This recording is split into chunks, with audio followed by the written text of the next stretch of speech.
দর্শক যে যেখান থেকে দেখছেন শুভেচ্ছা জানবেন।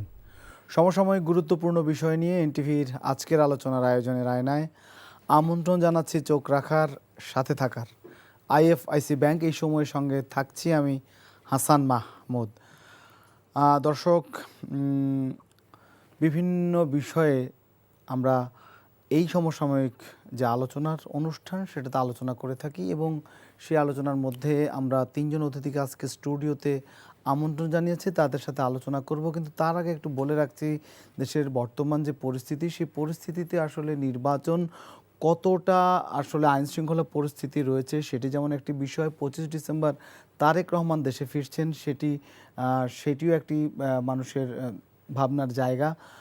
সম্প্রতি হাদি হত্যার পর তার বিচারের দাবি কতটা এগিয়ে আসছে বা কতটা দ্রুততার সাথে এগুচ্ছে, সেটি আপনার হাদির যে ইনকিলাব মঞ্চ, সেই মঞ্চ থেকে বারবার তার বিচারের দাবির আলটিমেটাম দেওয়া হয়েছে 24 ঘন্টার মধ্যে। এবং আরও একটি বিষয়, যে এই সময়ের মধ্যে আমরা দেখেছি দেশের এই পরিস্থিতিতে যখন ভোট একটি সামনে ফেব্রুয়ারিতে হতে যাচ্ছে, তখন আসলে এর আগে এই ধরনের ঘটনাগুলো কী ধরনের বার্তা দেয়। পাশাপাশি আজকে আমরা দেখেছি যে স্বরাষ্ট্র মন্ত্রণালয়ের পক্ষ থেকে গানম্যান দেওয়া হয়েছে 20 জনকে, এবং দুজন বিশেষ করে সাদিক কায়েম এবং ভিপি নূর, তারা সেই গানম্যান নিতে অস্বীকৃতি জানিয়েছে বা প্রত্যাখ্যান করেছে। সব মিলিয়ে আসলে দেশের পরিস্থিতি কী, সে বিষয়ে আমরা আলোচনা করব। তিনজন স্টুডিওতে অতিথি রয়েছেন, আমরা তাদের সাথে একটু পরিচিত হই। আমার ডানে রয়েছেন জনাব কামরুজ্জামান রতন, সমাজ কল্যাণ সম্পাদক বিএনপি, এবং বায়ে রয়েছেন, শেষ দিকে যদি বলি, আলাউদ্দিন মোহাম্মদ, যুগ্ম সদস্য সচিব এনসিপি, এবং রয়েছেন প্রফেসর মাহবুব কায়সার, সহকারী প্রক্টর, ঢাকা বিশ্ববিদ্যালয়। আপনাদের তিনজনকে স্বাগত জানাচ্ছি। এবং আমি যেই বিষয়গুলোর কথা একটু শুরুতেই বলার চেষ্টা করেছি, আমি একটু আলাউদ্দিন মোহাম্মদ আপনাকে দিয়ে যদি শুরুটা করতে চাই, তাহলে একটু বলতেই চাই যে দেশের বর্তমান যে পরিস্থিতি, এবং সবচেয়ে বড় কথা হচ্ছে নির্বাচনের আগে হাদি হত্যার ঘটনাকে কেন্দ্র করে এক ধরনের সবার ভিতরে এক ধরনের ভীতি কাজ করছে। যদি সেই অর্থে বলি, আজকে বিএনপির স্থায়ী কমিটির একজন সদস্য মির্জা আব্বাস, তিনি বলেইছেন আসলে কেউ নিরাপদ নয়, এরকম একটা অবস্থায়। সেই জায়গায় আমরা দেখেছি যে গানম্যান দেওয়া হচ্ছে নিরাপত্তার খাতিরে, 20 জনকে দেওয়া হয়েছে এবং 2 জন তা নিতে চাননি। আমার আপনার কাছে প্রশ্ন বা জানতে চাওয়া হচ্ছে যে এই গানম্যান দিয়ে কি আসলে নিরাপত্তা নিশ্চিত করা বা কয়জনের করা যেতে পারে? সার্বিকভাবে কি মনে করছেন যে সামনে নির্বাচনকে সামনে রেখে যেই পরিস্থিতি বাংলাদেশে এখন, সেটা কতটা নির্বাচন করার মতো? আপনাকে ধন্যবাদ। আমার বিজ্ঞ দুই সহ আলোচক এবং যারা দেখছেন সবাইকে শুভেচ্ছা জানাচ্ছি। আপনি যে প্রশ্নটা করলেন যে গানম্যান দিয়ে আসলে কতটুকু নিরাপদ করা সম্ভব, আমরা দীর্ঘদিন ধরে দেখেছি আপনার যেখানে আপনার আর্মড হয়, তখন সেখানে নিরাপত্তার জন্য অথবা পরিবেশকে স্বাভাবিক করার জন্য ডিসআর্মামেন্ট ঘটে, যে আপনার নিরস্ত্রীকরণ। আমরা দেখেছি বাংলাদেশে প্রথমবারের মতো নির্বাচনকে কেন্দ্র করে আপনার এখানে মিলিটারাইজেশন ঘটতেছে, অস্ত্রীকরণ ঘটতেছে। মানে এখানে বাজারে অস্ত্রের সাপ্লাই অথবা সমাজে অস্ত্রের সাপ্লাই আপনি কমাবেন নির্বাচনকে কেন্দ্র করে, না কমিয়ে আপনি অথবা কমানোর ব্যর্থতা দায় নিয়ে আপনি অস্ত্র বাড়িয়ে দিচ্ছেন। আপনি ধরুন গানম্যানকে যে গান দিচ্ছেন, ভালো কথা, গানম্যানকে গান দেওয়ার মানে কি? ধরেন তাকে যদি আক্রমণ করে, পাল্টা আক্রমণ হবে, তার মানে এখানে একটা যুদ্ধাবস্থা পরিস্থিতি। তাকে নিরাপত্তা দেওয়াও তো হতে পারে, নিরাপত্তা দেওয়া হতে পারে, কিন্তু আপনি দিলে এটা গোপনে দেন। আপনি এটাকে এইভাবে এমনভাবে তৈরি হয়েছেন, দেখেন এটা নিয়ে রাজনীতি হচ্ছে যে কে গানম্যান নিবে না। কেন রে ভাই, গানম্যান নিবে না, এটা তো রাজনীতির অংশ না। এটা তোমার মনে হচ্ছে তোমার ব্যক্তিগত নিরাপত্তা থাকতে পারে, নিরাপত্তা রক্ষী তুমি নিও না, কিন্তু ওই নিরাপত্তা কে নিচ্ছে না, এটা টকশোর আলোচনার বিষয়, সংবাদের আলোচনার বিষয়। দেখেন আমরা এমন একটা অবস্থায় চলে আসছি, ভোট কারা দিবে? ভোটাররা দেবে। ভোটাররা কি তাহলে নিরাপদ? ভোটারদের গানম্যান দেন। ভোটাররা জানতেছে যে এখানে একটা অপশন রাখা হয়েছে যে প্রার্থীরা যদি অনিরাপদ বোধ করেন বা চান মনে করেন, সেক্ষেত্রে তারা চাইতে পারে। ভোটারদের জন্য না, প্রার্থীদের কথা বলছি। এখন আমাদের মৌলিক প্রশ্ন করতে হবে যে কাদের জন্য নির্বাচন? নির্বাচন রাজনীতিবিদদের জন্য না, নির্বাচন জনগণের জন্য। নির্বাচনের মুখ্য আলোচনা বিষয় হলো ভোটারের নিরাপত্তার জন্য আপনি কি করেন? 10 কোটি ভোটারকে কি, সেটা আপনার কাছে কি মনে হয়? 12 কোটি 76 লক্ষ ভোটার, 10 কোটির অধিক, সেটাই বললাম। আপনি 12 কোটি দেশ, তো আপনি 12 কোটি 76 লাখেরই দেশ। আপনি ধর মালদ্বীপে 3 লক্ষ ভোটার আছে, আপনাকে তো মালদ্বীপের প্রেক্ষাপট বলা হয় নাই। আমাদেরকে নিরাপত্তা নিশ্চিত করতে হবে আমাদের প্রেক্ষাপটে। আপনি প্রেক্ষাপট তো পৃথিবীর বিভিন্ন দেশে বিভিন্ন প্রেক্ষাপট আছে। আপনি চায়না নির্বাচন কিংবা চায়না যদিও নির্বাচন আমাদের মতো করে হয় না, ইন্ডিয়া নির্বাচন, আপনি মূল জায়গাটা হলো যে আপনাকে এখন নিরাপত্তার ধারণা পরিবর্তন করতে হবে। আপনি যেটাকে বলছেন যে এটা নিরাপত্তা না, এটা ফার্দার মানুষের মধ্যে ভীতির সঞ্চার করছে। আপনি যদি দেখেন এটা আরো ভীতিকে উস্কে দিচ্ছে, স্বাভাবিকভাবে ভীতিকে উস্কে দিচ্ছে। এবং আমি 100% মানে আমার প্রত্যাশা না, আশঙ্কা করি মিনিমাম 5 থেকে 10% ভোটার টার্ন আউট কমে যাবে শুধুমাত্র এই গানম্যানের পলিসির কারণে। গানম্যান হয়তো অতীতেও ছিল, অতীতে হয়তো ভিন্নভাবে ছিল, আপনার প্রাইভেট গানম্যান থাকতে পারে, ব্যক্তিগত নিরাপত্তা থাকতে পারে, কিন্তু এইবার যেভাবে এটাকে মানে একদম হাইলাইট করা হয়েছে, আপনার একদম আলোচনার কেন্দ্রবিন্দু করা হয়েছে, আমি মনে করি যারা জীবনকে ভালোবাসে তারা আসলে এবার নির্বাচন কেন্দ্রে যেতেই ভয় পাবে। তারা আগেই বুঝে নিয়েছে যে এখানে মারামারি হবে, না হলে গানম্যান দিবে কেন? এই একটা গুরুত্বপূর্ণ বিষয়। আরেকটা হলো যে আপনি দেখেন যে আমাদের অনেকগুলো জায়গায় যে আইন শৃঙ্খলার কথা বলেন, আজকে আমাদের জাতীয় শ্রমিক শক্তির খুলনার বিভাগীয় সম্পাদক গুলিবিদ্ধ হয়েছে। ভালো কথা, গুলিবিদ্ধ হয়েছে, এটা নিয়ে আমরা সকালে দেখেছি, আমরা দেখার পর বোঝার চেষ্টা করছি ঘটনাটা কি। 1.5 ঘন্টার ভিতরে পুলিশ এসে আপনার সংবাদ সম্মেলন করে ফেলছে, সব ক্লু বের করে ফেলছে, ব্যক্তিগত এখানে কার সাথে কাজ যুক্ত আছে 1.5 ঘন্টার ভিতরে। আপনি দেখেন একটা চাঞ্চল্যকর হত্যা মামলায় অথবা আপনার চোখের সামনে যে হত্যা হয়েছে তাদের আপনার 1.5 সপ্তাহ চলে গেল, আপনার দেখানে পুলিশ সেখানে বলতে পারছে না সূত্রটা কি, বলতে পারছে না কি ঘটেছে। তাহলে পুলিশ কিন্তু এখনো আগের ধারায় কাজ করছে। পুলিশ যাকে মনে হয় ভিক্টিমাইজ করা দরকার, যার চরিত্র হনন দরকার, সেটার জন্য আগ বাড়িয়ে অনেক দৌড়ে চলে যাচ্ছে। আর চোখের সামনে যখন প্রথম আলো ডেইলি স্টার পোড়ানো হয়, এখানে পুলিশ দাঁড়িয়েছিল এই বিল্ডিং থেকে ওয়াকিং ডিস্টেন্সে, আর্মি দাঁড়িয়েছিল, আমি এখানে নিজে এসেছিলাম, আমি দেখেছি যে এখানে কি অবস্থা হয়েছে। সেখানে তাদের চোখের সামনে 20-25 জন আপনার উদ্ভ্রান্ত সন্ত্রাস এখানে এসে আপনার হামলা চালিয়ে গেছে, পুলিশ কিছুই করে নাই, আর্মি কিছুই করে নাই এখানে। পরবর্তীতে আপনি যদি ডেইলি স্টার অগ্নিকাণ্ডের ঘটনা ঘটলেন, আপনারা বলতে পারেন যে এনসিপি এখানে কেন আসতে হলো। বাংলাদেশের সাধারণ মানুষ যারা আসলে এই দেশে স্টেবিলিটি চায়, আশেপাশের এখানে আপনি জানেন যে কারণ বাজার কারা নিয়ন্ত্রণ করে, তাদের বাহিনী আছে।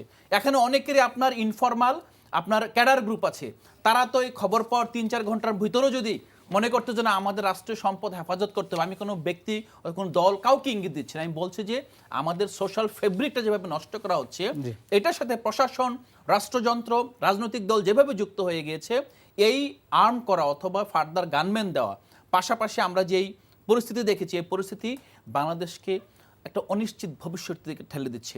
আপনি যদি দেখেন আজকে ইন্ডিয়াকে আমরা কোনো আক্রমণ করেছি, ইন্ডিয়া কিছু ঘটেছে, যা ঘটেছে বাংলাদেশে ঘটেছে, আক্রান্ত হচ্ছে বাংলাদেশের প্রতিষ্ঠান, আক্রান্ত হয়েছে এখানকার সোশ্যালিয়ে। আপনি ইন্ডিয়াতে দেখেন দিল্লি থেকে শুরু করে আগরতলা থেকে শুরু করে সব জায়গায় আমাদের এমবেসিগুলো হামলার সম্মুখীন হচ্ছে। কেন হচ্ছে? এইটা যদি এই প্রশ্ন যদি করেন, তার মানে বাংলাদেশের ভেতরের ভায়োলেন্স এখন শুধু বাংলাদেশের ভেতরে চলবে না, এই ভায়োলেন্সের সূত্র ধরে পুরো রাষ্ট্রের বিরুদ্ধে রাষ্ট্রকে অকার্য করার একটা পায়তারা এখানে চলছে, এটা মনে রেখে আমাদের কাজ করতে হবে। আমি এই বিষয়টাতে আসবো, এই বিষয়টা আমি পরবর্তীতে রেখেছি।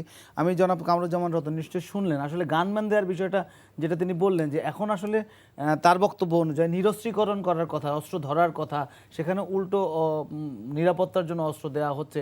নিশ্চয়ই কারো নিরাপত্তার জন্য অস্ত্র দেওয়া যেতেই পারে, কিন্তু আসলে ভোটাররা কি তাহলে স্বস্তিতে থাকছে কিনা? মাহমুদ হাসান ভাই, আপনাকে আমি প্রথম যে জিনিসটা শ্রদ্ধাভরে স্মরণ করছি এবং যার বিদেহী আত্মার আমি মাগফিরাত কামনা করছি। আমি লাস্ট টকশোতে আমি এখানে বসা ছিলাম, এই যে আজকে যে স্যার এখানে বসা, স্যারের এখানে ওসমান হাদি ছিল, ওসমান হাদি এখানে বসা ছিল। যাই হোক, আল্লাহ তাকে নিয়ে গিয়েছেন। আপনি দেখেন আজকে মোতালেব শিকদার খুলনাতে গুলিবিদ্ধ হলো। কেউই কিন্তু ভোটের রাজনীতিতে আমি শ্রদ্ধা রেখেই বলি, একেবারে যে অপোনেন্ট তারা জিতেই যেত, মানুষ কখন একটা মানুষকে খুন বা এই ধরনের আক্রমণটা করে, সে যদি ওই ধরনের আমার প্রতিদ্বন্দ্বী হয়, আমি যদি তার প্রতিদ্বন্দ্বী হতাম, আমি তাকে এভাবে ঘায়েল করতে চাইতাম। আপনি দেখেন হাদির ঘটনার পরে ওই দিনই তার বাড়িতে চুরি হলো, তার সামাজিক আর্থিক অবস্থা আপনি দেখেন, তার মানেটা কি? এবং ওইখানে আমরা যে একটা সূত্র খুঁজে বললাম একেবারে পরিকল্পিত, সে ইন্ডিয়া পালিয়ে গেছে এবং এইখানে একটা তদন্ত করে দেখা গেল যে সে 5টা ট্রান্সফার সে মানে চেঞ্জ করলো। এতগুলো নিখুঁত যখন তদন্ত একদিনের মধ্যে বেরিয়ে আসলো, আপনি আমাদের আলাউদ্দিন ভাই যেটা বললেন যে ঘটনার 1.5 ঘন্টার মধ্যে তারা কি মোটিভ থেকে কি হলো সব কিছু বেরিয়ে ফেললো। তো এত যখন তুমি পারলা, তো যে এরা এই ঘটনা ঘটালো তো এর আগে তাকে বিভিন্নভাবে তাকে কিন্তু থ্রেট দেওয়া হয়েছিল, এটা আমরা শুনেছি। তখন পুলিশের কাছে যদি এটা জানানো যেত, তো পুলিশ নিশ্চয় জানার পরে তখন তো যারা করতে পারে তাদেরকে, ওই যে যারা আক্রমণ করবে বা যারা গুলি করতে পারে তাদের ব্যাপারে যদি এরকম যে প্রিকশন নিয়ে যদি তাদেরকে যদি আক্রমণ করতে, তাদেরকে অ্যারেস্ট করার যদি চেষ্টা হতো, তাহলে বুঝতাম যে বাংলাদেশের পুলিশ সক্রিয় এবং তারা বাংলাদেশের আইন প্রকারী সংস্থাকে তারা পারবে আইন শৃঙ্খলাকে তারা মানে নিরস্ত করতে বা একটা পরিবেশ তৈরি করতে। আমরা এখানে বসে আছি, আপনি বলেন তো পার্সোনালি যদি আমি এয়ার কুলার দিয়ে আমাকে বাতাস দেন, পুরা রুমটাকে আপনি সাফোকেটেড করে একটা অগ্নিকুণ্ড তৈরি করে রাখেন, আমি কি এখানে সেফ? আমি মনে করি বাংলাদেশের পরিবেশটা যদি টোটাল যদি আপনার আইন শৃঙ্খলা পরিস্থিতি ওরকম হতো, সমস্ত মানুষগুলোকে নিরাপদ রাখার জন্য আইন প্রকারী সংস্থা এবং সবাই যদি আন্তরিক হতো, তাহলে 2-1 ব্যক্তিকে আপনার এরকম গানম্যান দিয়ে আপনি কিন্তু ইয়ে করতে পারবেন না। আচ্ছা, যারা আপনি ধরেন আমাকে গান দিবে কয়টা, 1-2টা, আমি নির্বাচনের প্রচার করব না আমাকে আমি প্রোটেক্ট করব? আপনি যদি পরিবেশটাকে যদি নিশ্চিত করেন, পুরো বাংলাদেশের মানুষকে যদি আপনি একটা মেসেজ দিতে পারেন যে উইদিন দা বাংলাদেশ ভোটের জন্য যারা কাজ করবে সবাই সেফ, এবং কারা কার, ধর আমি একটা নির্বাচন এলাকা মুন্সিগঞ্জ 3 আসনে আমি কাজ করি, আমি কিন্তু বারবার আমি প্রশাসনকে জানাচ্ছি যে আমি অবারিতভাবে আমি মানুষের কাছে আমি যেতে চাই, হ্যাঁ আমি যেতে হবে, সেইখানে কারা কারা আমার বাধাগ্রস্ত করতেছে, আমি এই ধরুন চিঠি দিয়ে বিভিন্নভাবে আমি প্রশাসনকে আমি জানাচ্ছি। এখন আমাকে আপনি 2টা গানম্যান দিবেন, তার মানেটা কি? আমি কি সবসময় একটা আতঙ্কিত অবস্থায় থাকবো? আমি আমাকে সেভ করার জন্য কি আমি রাজনীতি করতে গেছি? আমার 5,10,000 ভোটারের কাছে আমাকে যেতে হবে। আপনি যখন গানম্যান দিয়ে যাবেন তখন ভোটারদেরও তো ইমপ্রেশন, আমি তো ভোটাররা আমাকে চাবে যে আমি একটা নিরস্ত্র ভাবে আমি আসছি, মানুষের কাছে আপিলটা থাকবে যে আমি গণমানুষের জন্য কাজ করতে চাই। যখন বলবে ভাই আপনি নিরাপত্তা নিয়ে আপনি ঘুরতেছেন, পরিবেশ দেন আমাদের ভোট দেওয়ার জন্য, আপনি আপনার নিজের প্রোটেকশন নিয়ে চলতেছেন, আমরা যে ভোট কেন্দ্রে না আমি যাবো, ওটা তো লুকস আগলি, আমি একটা ভোট কেন্দ্রে যাব, আমার পিছনে জন গানম্যান, এটা সাধারণ মানুষ কি মনে করবে? ওই রাষ্ট্র সম্পর্কে মানুষের ধারণা কি হবে? আমি মনে করি যে আমি আমার নির্বাচন কেন্দ্রে দিয়ে আমি বলি, যদি ভোটের পরিবেশ সামগ্রিকভাবে যদি মানুষ সেফ মনে করে, তাহলে আমার কিন্তু ওই আমার নিজস্ব কিন্তু নিরাপত্তার কোনো দরকার হয় না। আমি মনে করি হ্যাঁ, আমার সার্বিক এরিয়াতে আমার যেটা হতে হবে, যারা ভোটে অংশগ্রহণ করবে এবং মানুষ ভোট কেন্দ্রে যেতে পারবে, এটা কিন্তু ডে 1 থেকেই, যখন নির্বাচনের তফসিল ঘোষণা হলো তারপর থেকে কিন্তু একটা মেসেজ, মানুষ দৃশ্যমান একটা জিনিস দেখার মানে উচিত ছিল, এবং দৃশ্যমান এই অবস্থা দেখার জন্য কিন্তু মানুষ প্রতীক্ষা করছিল 17 বছর যাবৎ। আমি মনে করি 17 বছর যে কাঙ্ক্ষিত পরিবেশের জন্য আমরা যে সংগ্রামটা করছিলাম, আমরা এখনো দৃশ্যমান আমি কিন্তু সেই জিনিসকে আমি দেখছি না। সুতরাং 2-1 জনকে এটা দিকে সরকার কি বলতে চায়, আমরা সবাইকে প্রোটেক্ট করতে চাই। আলাউদ্দিন ভাই ঠিকই বলেছে, আমি তার মানে কি সারা বাংলাদেশের ভোটাররা কি ভোট কেন্দ্রে যাবে সবাইকে গানম্যানের পাহারা দিয়ে? এটা কি আপনি কি মানে তামাশা বা মস্করা করছেন ভোটারদেরকে নিয়ে? আমি মনে করি এর দায়িত্ব যারা নির্বাচন করে, এখন তো নির্বাচন কমিশনারের উপর দায়িত্ব পড়েছে। আপনার হাদির ঘটনার পরেই আমি অত্যন্ত দুঃখিত এবং আমি অনুসূচিত হয়ে আমি এই নির্বাচন নাসির সম্পর্কে আমি বলতে চাই, ওনার এই ধরনের 2-1 জন না, এইটা ওনার দায়িত্ব থেকে এইটা এইভাবে বলা কখনোই ঠিক হয়নি। উনি বাংলাদেশের মানুষের সবার নিরাপত্তা দিতে না পারে, কিন্তু ওনার একটা বয়স এরকম যাবে সবাই যেন ওনার কথার মধ্যে আশ্বস্ত হয়। 2-1টা ঘটনা ঘটবে, হাদি তো 2-1টা ঘটনা, হাদি একটা চেতনা, হাদি একটা এই ভূখণ্ডের বিশ্বাসের উপর সে কথা বলতো। হাদির চেতনার মধ্যে দিয়ে কিন্তু আমরা বাংলাদেশে একটা কণ্ঠকে হারিয়েছি, যেই কণ্ঠ আবার পাশাপাশি দেখেন হাদির জানা যায় যে মানুষগুলো উপস্থিত হয়েছে, কি হয়েছে, এক হাদিকে আমরা হারালাম, কিন্তু বাংলাদেশের অনেক কণ্ঠস্বর এই হাদির চেতনার উপর, হাদির বিশ্বাসের কণ্ঠনার উপর কিন্তু বাংলাদেশের তরুণ প্রজন্ম কিন্তু তারা কিন্তু জন্মগ্রহণ করে আছে। আমার মনে হয় বাংলাদেশটাকে অবারিত এই সন্ত্রাসীদের কাছে দেওয়ার জন্য, বা আমি ভোট দিতে পারবো না আরেকটা পরিবেশ তৈরির জন্য বাংলাদেশের এই তরুণ প্রজন্ম কিন্তু তারা কিন্তু আত্মহত্যা দেয়নি। আমার মনে হয় এই আত্মহত্যার যে এই আত্মাগুলো আমাদেরকে অভিশাপ দেবে যদি আমরা এই বাংলাদেশে প্রোটেক্ট করতে না পারি। সেইখানে এইভাবে যারা এটার সাথে দায়িত্ব, সেটা প্রধান উপদেষ্টা, আমাদের যে স্বরাষ্ট্র উপদেষ্টা, সরকারের এবং সমস্ত কনসার্ন যারা নির্বাচনকে কন্ডাক্ট করবে, আমি মনে করি সবার পবিত্র দায়িত্ব এই ব্যাপারে সচেতন হোক। যে আমরা একটু প্রফেসর মাহবুব কাজের কাছে শুনতে চাই, মানে খুব বেশি আমরা বিরতিতে যাব, তার আগে একটু শুনবো এবং বিরতির পরে আবারও শুনবো যে আপনার মন্তব্যটা কি আসলে এটা। তারা দুজনেই নেতিবাচক কথাই বলেছেন যে এটি আসলে ভোটারদের নিরাপত্তাটা কোথায় থাকবে, তাহলে যদি গুরুত্বপূর্ণ ব্যক্তিদের গানম্যান দেওয়া হয় সেক্ষেত্রে ভোটারদের জন্য আসলে সরকার কি ব্যবস্থা নিচ্ছে? ধন্যবাদ হাসান ভাই, এবং আপনার মাধ্যমে এনটিভির সকল দর্শক শ্রোতাকেও ধন্যবাদ জানাচ্ছি। আমরা খুব মর্মাহত আসলে এই অর্থে যে আমরা একের পর এক ভুল করে যাচ্ছি, একের পর এক। এই অর্থে এই জন্য বলছি যে দেখুন, আমার দুই পাশে দুইজন রাজনীতিবিদ বসে আছেন এবং তারা তাদের এই মুহূর্তে নির্বাচন মানেই হচ্ছে রাজনীতিবিদদের একটা মানে তারা অবাধ বিচরণ করবেন, মানুষের কাছে যাবেন। এই মুহূর্তে বাংলাদেশের সকল রাজনীতিবিদ মাঠে থাকবেন এবং এটাই প্রার্থী ছাড়াও যারা রাজনীতি করেন সবাই এখন মাঠে থাকবেন, নিজেদের পক্ষে প্রচার প্রচারণা করবেন। রাজনীতি হচ্ছে একটি দেশের গণতন্ত্রের আধুনিক রাষ্ট্রের রাজনীতি হচ্ছে সম্পদ। সুতরাং রাজনৈতিক প্রতিষ্ঠানগুলোকে বাঁচিয়ে রাখা, রাজনীতিবিদদেরকে সুস্থতার সাথে বাঁচিয়ে রাখা, তাদেরকে কথা বলবার সুযোগ দেওয়া, তাদের রাজনীতি করবার সুযোগ দেওয়া, এটা কিন্তু প্রচণ্ড রকম অধিকার। এখন এমত অবস্থায় নির্বাচনে একদম সন্নিকটে, এমত অবস্থায় যদি এই আলোচনাগুলো করতে হয় তাহলে এর চেয়ে দুঃখ আর কিছু নাই, নাম্বার ওয়ান। নাম্বার টু হচ্ছে, দেখুন আমি একটু পেছনে যেতে চাই। আপনি এখন 20 জনকে গানম্যান দিচ্ছেন, এই 20 জনে কি মাঠে মাত্র আছে আর বাকি মানুষ নাই? এই হাজার রাজনীতিবিদ ঝুঁকিতে নাই, নাম্বার ওয়ান। নাম্বার টু হচ্ছে যে কথাগুলো ওনারা বলছেন সেগুলো আমি রিপিট করছি না, যে আমি এখন 20 জনকে গানম্যান দিয়ে বেসিক্যালি ওদেরকে তো আমি সংকুচিত করে ফেলছি। তারা তো মাঠে যেতে পারবে না এই গানম্যান নিয়ে, কি মেসেজ যাবে যাদের কাছে? নিরাপত্তার ইস্যু আরো বড় হয়ে দাঁড়াবে। কিন্তু আমরা যদি একটু ভাবুন তো, গত বছর জুলাইয়ের পরে, এটা তফসিলের সাথে পর্যন্ত অপেক্ষা করতে হবে কেন? জুলাইয়ের পরে যে সবগুলো থানা ওপেন হয়ে গেল, সেই থানার থেকে যে অস্ত্রগুলো লুট হয়ে গেল, সেই অস্ত্রগুলো ফেরত এসছে, সেগুলো তো এখন অবৈধ অস্ত্র হয়ে গেছে। মানে এখন যারা ওই অস্ত্রগুলোর বিয়ারার তারা তো কিন্তু অবৈধ অস্ত্রধারী, যদিও অস্ত্রগুলো বৈধ। সেই অস্ত্রগুলো সংখ্যাও থানায় থাকার কথা, বিশাল সংখ্যক, মানে এটা সংখ্যাও তো থাকার কথা হয়তো আছে, এবং কতটুকু উদ্ধার হয়েছে এটা তো ইনভেন্টরি করে সহজে বোঝা যায় যে আমার কত, মানে অনাবিষ্কার 3000 এখনো তারা মানে রিকভারি করতে পারেনি। 3000 মানে মারণাস্ত্র যদি বা মারণাস্ত্র বলবার খুব উইপেন যদি আপনার বাইরে থাকে, সেই দেশে আপনি নির্বাচনটা কেমনি নিরাপদ করবেন আমার বুঝে আসে না। কারণটা হচ্ছে এখন এগুলোর জন্য তফসিল পর্যন্ত ওয়েট করতে হবে কেন? সরকার কি করেছে? সরকার যদি এই গানগুলোকে উঠানোর ব্যবস্থা করত, এর সাথে অবৈধ যে অস্ত্রধারী যারা জড়িত তাদেরকে যদি উদ্ধার, আপনি দেখুন যে ছেলেটি হাদির বিষয়টি কথা বলতে গেলে তো আবেগ আপ্লুত হয়ে আমরা, এবং হতেই হবে। হাদিরকে যে ছেলেটি যেই খুনিটি মেরেছে, সেই খুনি অস্ত্র মামলায় কিন্তু মানে আটক ছিল, তাকেও আমরা ছাড়িয়ে জামিন এনেছি। আমি সেই বিষয়ে আপনাদের টকশোতে বলে গিয়েছি, এটি অনৈতিক, শুধু টাকা, শুধু প্রফেশন নয়, এটি অনৈতিকতাও বটে। আমি কাকে ছাড়াচ্ছি সেটাও গুরুত্বপূর্ণ বিষয়।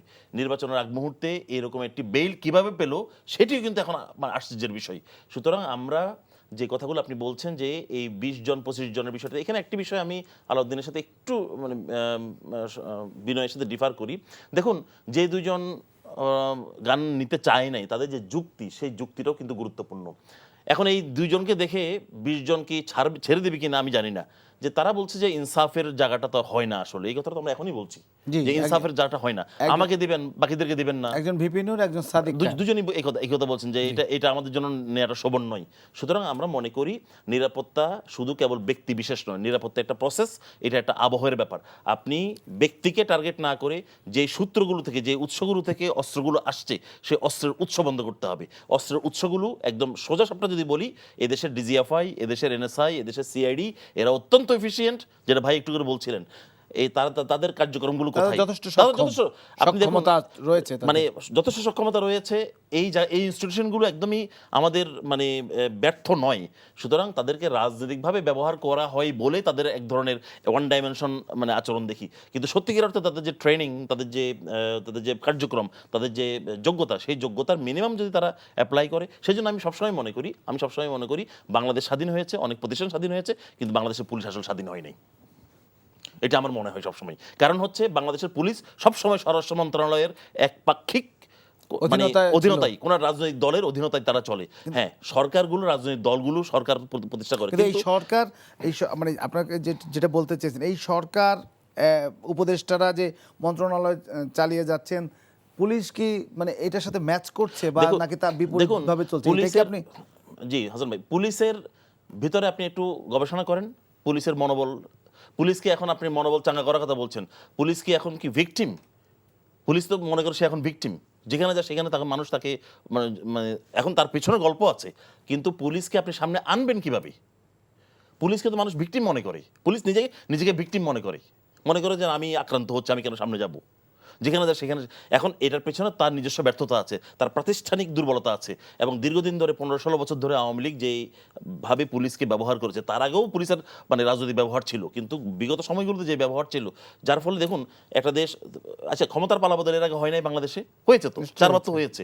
পুলিশ থানা ছেড়ে পালাতে হয়নি, এবার কেন পালাতে হলো? তার মানে পুলিশের ব্যবহারটা যথেচ্ছ হয়েছে। এই যথেচ্ছ রাজনৈতিক ব্যবহারের কারণে পুলিশ এখন এমন একটা তলানিতে, পুলিশের নিজস্ব মনোবল এবং মানুষের পারসেপশন এমন এক তলানিতে গিয়েছে, আপনি পুলিশকে দিয়ে এখন আর এই নির্বাচন কতটা করতে পারবেন স্বচ্ছভাবে, এটি কিন্তু যথেষ্ট ডাউট আছে। সুতরাং আমরা মনে করি এই পুলিশের যে কমিশন হওয়ার কথা বলা হচ্ছে, পুলিশের যে সংস্কার হওয়ার কথা বলা হচ্ছে, পুলিশকে নিয়ে অনেক কথা মানে অনেক অভিযোগ আমরা দিতে পারি, কিন্তু পুলিশকে স্বাধীনভাবে আসলে কাজ করতে পারেন না তো। সেই কারণে আমরা মনে করি যেমন পুলিশের আইজি পালাতে হয়, তো এর চেয়ে দুঃখজনক একটা দেশের, একটা স্বাধীন রাষ্ট্রের পুলিশের আইজিকে মানে তার ট্রায়াল মুখোমুখি হতে হয়, পালাতে হয়, সম্পদের পাহাড় নিয়ে পালাতে হয়। তো এই রকম একটি প্রতিষ্ঠানকে দিয়ে আপনি নিরাপত্তা নিশ্চিত করবেন, এত সহজ নয়। সেই জন্য আমরা মনে করি এটাকে শুধু 3 মাস 2 মাসের এই তফসিলের 3 মাসের মধ্যে, দেখুন তফসিল হয়েছে, তারপর দিন কিন্তু হাদিকে খুন করা হয়েছে। এখন আপনি এই এত অস্ত্র ওপেন রেখে, এত অস্ত্র বাজারে রেখে, এবং প্রচুর আমাদের পত্রপত্রিকার মাধ্যমে আমরা জানতে পেরেছি প্রচুর অস্ত্র কিন্তু বাইরে থেকেও আসছে, আমি নাম উল্লেখ করলাম না। সুতরাং এটিকে আপনাকে খুব সিরিয়াসলি হ্যান্ডেল করতে হবে। নির্বাচন কমিশনার যিনি যেভাবে কথা বলছেন যে বিচ্ছিন্ন ঘটনা আরো হতে পারে, এটা খুবই অমার্জনীয়, এটা কোনোভাবে গ্রহণযোগ্য নয়। এখনো যদি বাংলাদেশে এই পরিবেশে যদি নাম উল্লেখ না করেন, তো মানুষ শান্তিতে কিভাবে আমরা আশ্বস্ত হব? সবাই জানে তো নামগুলো।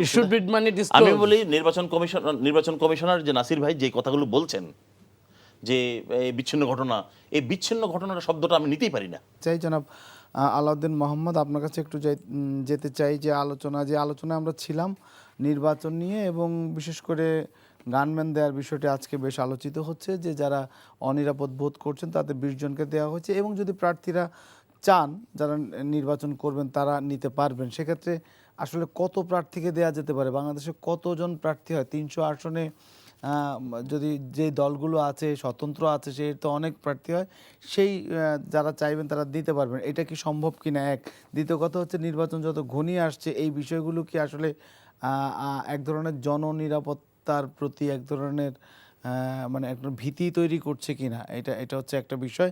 আর দ্বিতীয় কথা হচ্ছে, হাদির হত্যার যদি আসলে বিচার না হয়, যেটি বলেছে আজকে ইনকিলাব মঞ্চ 24 ঘন্টার আলটিমেটাম তারা দিয়েছে, তারা নাহলে বড় কর্মসূচি দেবে, সেটাও একটা দৃষ্টান্ত হতে পারে কিনা? সেই বিচারটা হলে পরে এক ধরনের স্বস্তি বা এক ধরনের মানুষের মধ্যে সেই বার্তাটা দেয়া যায় কিনা যে নিরাপত্তার। প্রথমত শেষ থেকে শুরু করি। হাদি হত্যার বিচার তো রাতারাতি সম্ভব না, এটা অবাস্তব।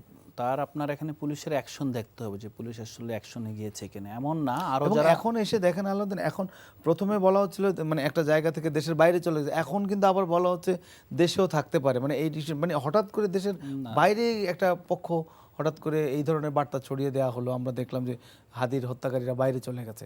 এখন কথা হলো যে আপনি যদি দেখেন ভালো করে চিন্তা খাটায়, যে এটা তো বলা হয়েছে বিদেশ থেকে বাইরে চলে গেছে, ছবি শেয়ার করছে, এটা তো আর কোনো দায়িত্বশীল সংবাদ মাধ্যমও শেয়ার করে নাই, অথবা সরকারের কোনো পক্ষ থেকে বলে নাই। আমি যেটা আশঙ্কা করি, যারা এই ফটোটা শেয়ার করছে, ইন্ডিয়াতে চলে গেছে বলে ইন্ডিয়া বিদ্বেষ নতুন করে এখানে প্রচার করার মাধ্যমে বাংলাদেশ ইন্ডিয়ার সম্পর্কের অবনতি ঘটাইছে। 2 নাম্বার হলো যে এক ফ্যাক্টরিতে একজন আপনার শ্রমিক না, উনি গ্রাজুয়েট এবং কর্মকর্তা লেভেলের, তখন উনার এখানে আপনার ইন্টারনাল ইস্যু ছিল। বাই চান্স উনি একজন হিন্দু হওয়ার কারণে ওই ফ্যাক্টরি কর্তৃপক্ষ, যেটা আপনার উনি যে মারা গিয়েছেন তার পরিবারের দাবি অনুযায়ী, তাকে আপনার মবের কাছে ছেড়ে দিয়েছে এবং বলে দেওয়া হচ্ছে যে তিনি ধর্ম অবমাননা করেছেন। এই কারণে এই ধরনের কোনো ভিত্তি পাওয়া যায় না। ধরেন এখন আপনি দায়টা কাকে দেবেন? আমি নিজে একটা মিডিয়াতে ইন্ডিয়াতে একই দিন ইন্টারভিউ দিয়েছি, তো আমি তাদেরকে বুঝিয়ে বললাম বিষয়টা। পরে আমাকে এই ইন্টারভিউ শেষ করার পর আমাকে লিঙ্ক পাঠিয়েছে bdnews.com এর, যে ইউ আর রাইট, তুমি যেটা বলছো যে এটা আসলে যেমন আমাদের এখানে হয় না যে তোকে এটা দিয়ে খাওয়াবো, মানে সমাজে যে জিনিসটা হয়, মানে ইংরেজিতে বলেন যে give a bad name to a dog before killing. ব্যাপারটা হলো এরকম, ধরেন আপনি কাউকে মারবেন, তাকে মব কি চায় সেটা আপনি তৈরি করলেন। এখন এই প্রবণতা আপনি আটকাবেন কিভাবে? এটার মাধ্যমে কি হলো দেখেন, আজকে যে দিল্লিতে হামলা হলো অথবা আগরতলায় হামলা হলো, এই যে হামলাগুলোর মূল জায়গায় কিন্তু আপনার ওই ফ্যাক্টরি শ্রমিকের ঘটনা। বাংলাদেশ আমরা হাই কিন্তু কমিশনে। যারা আমরা চিন্তাশীল মানুষ আমরা জেনে গিয়েছি, অনুসন্ধিৎস মন জেনে গিয়েছে যে এটা আসলে সেই অর্থে কোনো ধর্ম অবমাননা না, সেখানে কোনো প্রমাণ নাই, কিছুই নাই, ফেসবুকের পোস্ট নাই। এই ভদ্রলোকের নিরেট একটা অফিসিয়াল কর্মচারী কর্মকর্তা হোয়াট এভার ছিল, এই দেশের নাগরিক ছিল, আমি এটা বলবো। তাকে আপনি একটা মব করে নৃশংসভাবে, এটা তো সম্ভব না। ধরেন এই রাষ্ট্র আপনি কিভাবে রাখবেন? এই রাষ্ট্র আপনি কোন জায়গায় আপনি হাত দিতে হবে? আচ্ছা, ওই হতাশায় না যায়, আপনি যেই জায়গায় আসতে হবে, যারা এটা ছড়িয়েছে ইন্ডিয়া চলে গেছে, আজকে বলেন তাদেরকে দায় নিতে হবে যে ইন্ডিয়ার সাথে যে এই সম্পর্ক, এই যে ইন্ডিয়া মানে আমরা দেখেন, আমি সবসময় বলি, আমি যেহেতু আন্তর্জাতিক সম্পর্কের লোক এবং ওই বিষয়গুলো ডিল করতে হয়, আমরা এক রাষ্ট্রের সাথে আরেক রাষ্ট্র কখনোই এই ধরনের আপনার ক্রাইসিস মোমেন্টে যুদ্ধে জড়াতে পারে না। আবার একই সাথে আপনি হাসিনার স্টাইলে যে নতজানু পলিসি ছিল সেই পলিসি তো যেতে পারে না। আপনি কি করলেন? আপনি একটা গোষ্ঠীকে দাঁড় করালেন, তারা এখানে ইন্ডিয়ান এস্টাবলিশমেন্ট, ইন্ডিয়ান অ্যাসেটের উপর হামলা করবে, পোড়ায় দিবে, জ্বালাই দিবে। আরেকদের ন্যারেটিভ তৈরি করলেন কি যে তোমার সন্ত্রাসী খুনিকে ইন্ডিয়া আশ্রয় দেয়। হ্যাঁ, এটা তো 1.5 বছর ধরে একই ঘটনা ঘটতেছে। কিন্তু এই যে আপনার নির্বাচনের তফসিলের পরে যে এই বাস্তবতায় একটা প্রেক্ষাপট তৈরি করেন, জ্বালাও পোড়া করেন, করার পর ইন্ডিয়াতে এখন বড় পলিসি হয়ে গেছে বাংলাদেশ নিয়ে। অথচ ইন্ডিয়া তো আমাদের দেশে, ইন্ডিয়াকে এই গত 1-1.5 মাসে হার্ট করে কিছুই হয় নাই। ইন্ডিয়ার সাথে আমাদের সম্পর্ক একটা স্মুথ জায়গার দিকে যাচ্ছে। এটার মাধ্যমে আমি যেটা আশঙ্কা করছি, বাংলাদেশের ভিতরে যে বিভাজনটা অতীতে ছিল, সেই বিভাজনটা নতুন করে করা হয়েছে। একটা শ্রেণীকে ইন্ডিয়ার কাছে অপাঙ্কেয় করা হয়েছে, আরেকটা শ্রেণীকে ইন্ডিয়ার আশ্রয়ে যেতে বাধ্য করা হয়েছে। এই জায়গার দায় যারাই করেছে আপনারা চিনেন, আমরাও জানি কম বেশ। আমরা হয়তো এই মুহূর্তে এটাকে ঠেকাতে পারছি না, বাট বাংলাদেশের জনগণ মনে রাখবে, যদি আগামীর ইতিহাস কখনো বলে যে বাংলাদেশ আবারও কখনো ইন্ডিয়ার নিয়ন্ত্রণে চলে গেছে, তাহলে কাদের উস্কানিতে গিয়েছে, কারাই গ্রাউন্ড তৈরি করেছে, গ্রাউন্ড তৈরি করার পর কি ইকুয়েশন সাজিয়েছে, এটার দিকে তাকাতে হবে। এটা যদি না তাকাই, তাহলে বিশ্বাসঘাতকদেরকে যদি না চিহ্নিত করি, বাংলাদেশ বারবার ট্র্যাপড হবে। আপনি যদি দেখেন এই ফ্যাক্টরি শ্রমিকের ঘটনাটাকে কারা বিশ্ব মিডিয়ার সামনে নিয়ে আসলো, সেই মানুষটা কিছুদিন পূর্ব একটা দলের সাথে সম্পৃক্ত ছিল, দলকে সাপোর্ট দিয়েছে, এখন সেটা আরেকটা দলের উপর ভর করছে।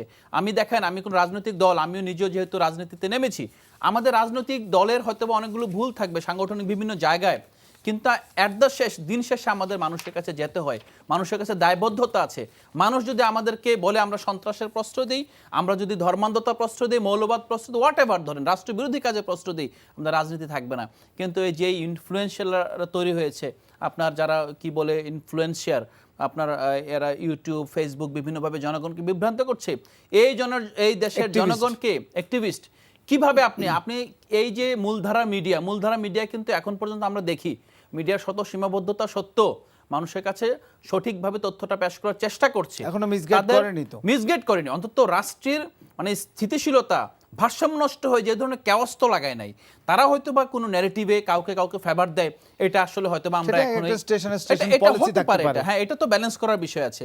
10টা ফেভার দেয়, 10টা অন্য কাউকে ফেভার দেয়, এটা গণতন্ত্রের সংস্কৃতিতে মানতে হবে। সামাজিক যোগাযোগ মাধ্যম এবং যে কথাটা আপনি বলতেছেন, সেই জায়গাটা থেকে আসলে এই বার্তাগুলো বেশি ছড়িয়ে পড়ছে। এই জায়গাটা আমরা যেটা সুস্পষ্টভাবে আমরা জনগণকে আহ্বান জানাই যে বিশেষ করে এই যে ধর্মভিত্তিক যে মব আছে, ধরেন এটা কিন্তু আরেকটা বিষয়, সতর্ক হতে হবে আমাদেরকে। বাংলাদেশে আমরা যে নির্বাচন চাই, কিছুদিন পূর্বে এই টকশোতে আমাদের বলছেন না যে আপনারা নির্বাচন চান না। ভাই, আমরা যদি নির্বাচন না চাই, অথবা অন্য কোনো দল যদি না চায়, সে চাইবে যার নির্বাচনের সময় বাড়লে অথবা হবে। কিন্তু যেই দলটা আসলে আপনার বিভিন্ন রঙের পতাকা নিয়ে এসে তারা নির্বাচন জিন্দিগিতে আর চায় না, তারা অন্য ধরনের রাষ্ট্র করতে চায়, আপনি তাদের ঠেকাবেন কিভাবে? এখন যারা নির্বাচন চায়, গণতান্ত্রিক রাজনীতি করে, তাদের মধ্যে ঐক্য বোঝাপড়াটাকে আছে। আপনি ঐক্য বোঝাপড়া করলেন না, এখন প্রথম আলো থেকে হামলা করছে, বারবার চিহ্নিত করেন। চিহ্নিত করে তো আপনি দলের 2-4 জনকে চিনছেন, বাকিদের চিনেন? বাকিদের চিনবেন না, কারণ বাকিরা রাজনীতিতে সামনে আসবে না। তো এই প্রশ্ন করলে আমারও হুমকি, নিরাপত্তার জন্য সবাই জানেন। ধর এই জায়গাটা আমাদের আইডেন্টিফাই করতে হবে। না হলে যদি আমি ওনাকে দোষারোপ করি, ভাইয়া ওনাকে দোষারোপ করে, তাহলে আমরা একে অপরকে হত্যাযোগ্য করে তুলবে, কিন্তু অ্যাকচুয়ালি হত্যাকারীরা অধরাই থেকে যাবে।